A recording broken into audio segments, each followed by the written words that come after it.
Yeah.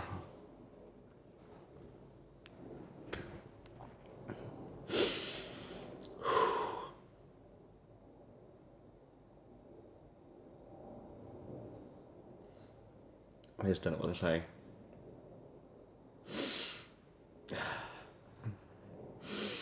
But let's just say that I read a lot of comments and I see a lot of posts you guys make on Facebook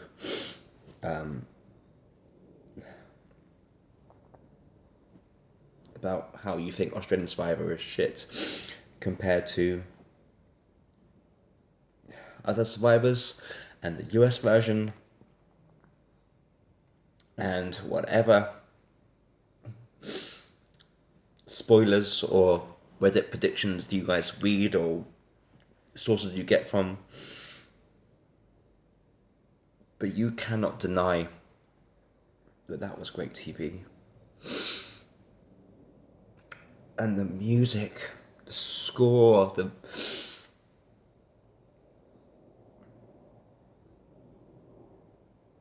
I don't know what it is. I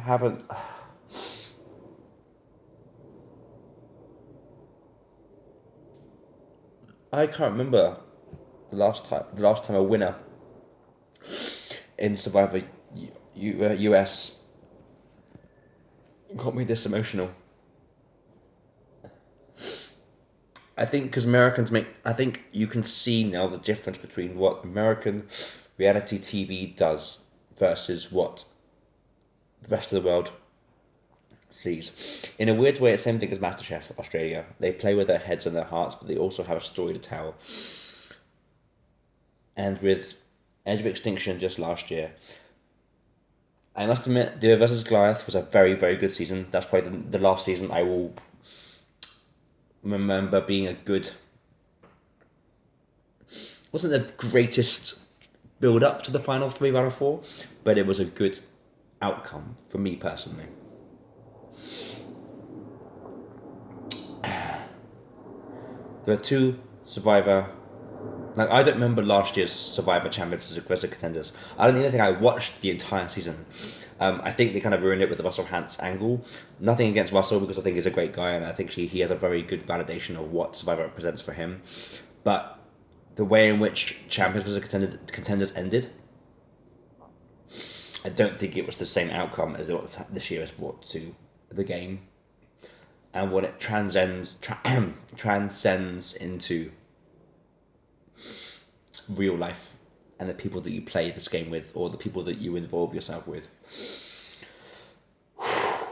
I think I just literally spat whatever bile and saliva I just put up in my mouth just thinking about crying, and I just spat it all over my camera. You can hear it that back in my throat.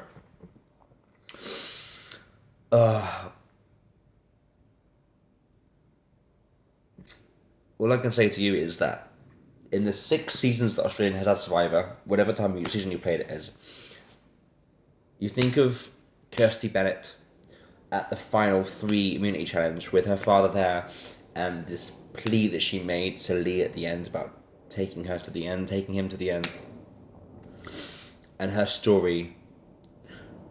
That is indeed the same impact that the Pia and Luke thing just had on me.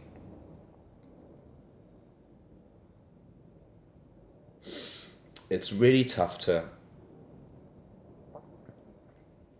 play with your head, play with your heart. They have them both at the same time, or the same, in the same consciousness.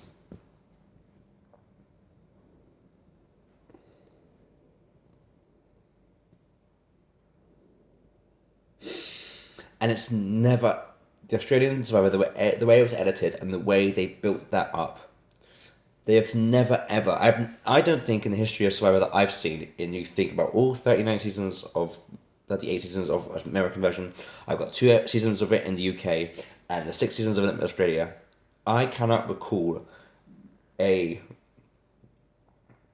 crescendo like that, where you think they're going to let you not see what Pierre writes down. But the funny thing is though, like, and we all kind of watch. You know when the camera blocks it from the behind and you're seeing them writing it.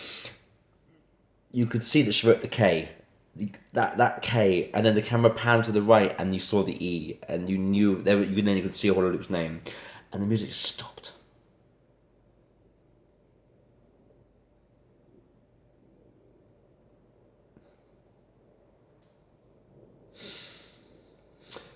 So, quickly, it's 5 minutes already, and I've talked about nothing about strategy or nothing, but I am just praising Australian Survivor to the nth degree of great TV.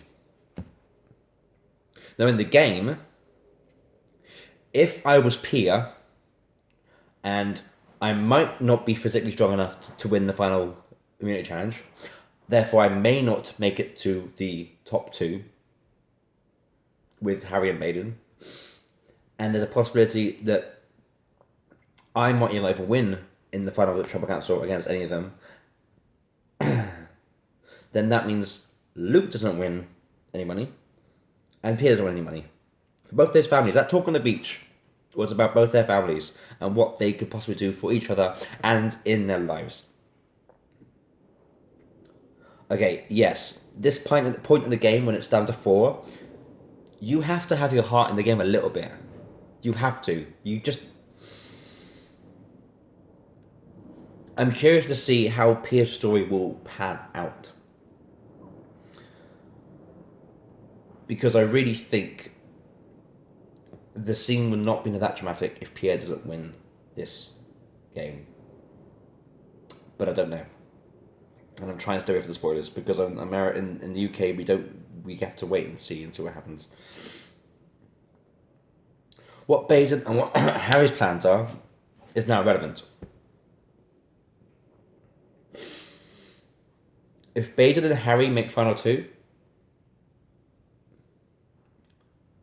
I would choose Baden over Harry. If it was Baden and Pia in the final 2, I would choose Pia. If it was Harry and Pia in the final 2,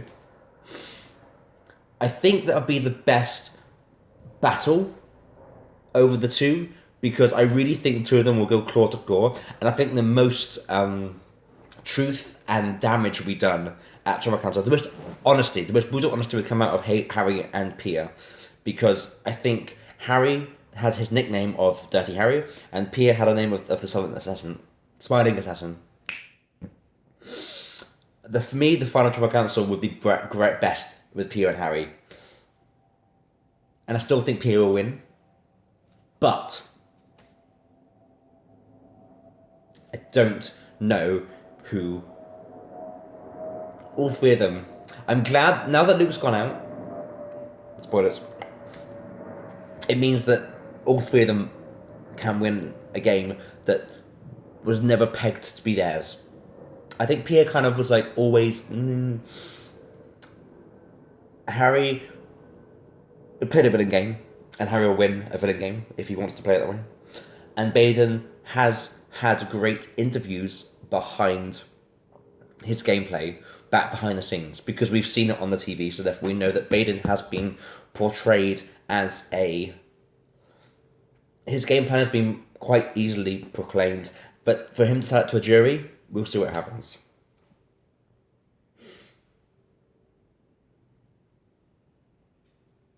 It all depends on the final immunity challenge, which looks brutal. Brutal, and it looks like the jury's going to watch them as well.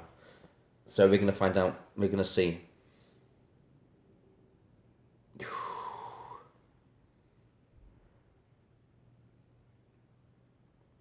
I'm still like got this lump in my throat about watching that, because I literally stopped that episode of the Final 4. What's that? And I've just literally hit record. But that's 10 minutes, guys. I've had my 10 minutes share for today. Australian Survivor, you have yet again done so well. I take my hat off to you. And him too. Bye, guys. We'll see you at the final Tribal Council.